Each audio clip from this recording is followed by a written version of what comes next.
কিন্তু যারা এইভাবে আগুন দিয়ে পুড়িয়ে মানুষের সে কষ্টে আবার ফেলে দিল, তাদের বিচার এদেশের মানুষকেই করতে হবে। আমি খালি সকলের সহযোগিতা চাই।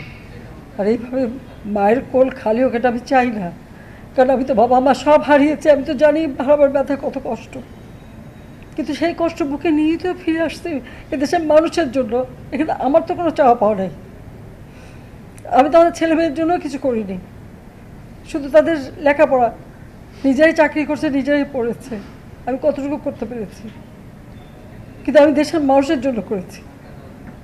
আজকে অন্তত মানুষের ভাত কাপড়ের ব্যবস্থা, চিকিৎসার ব্যবস্থা, তাদের কাজের সংস্থা সবই তো করে দিচ্ছিলাম।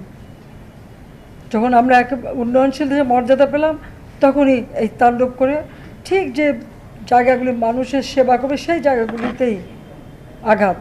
শিক্ষা প্রতিষ্ঠানে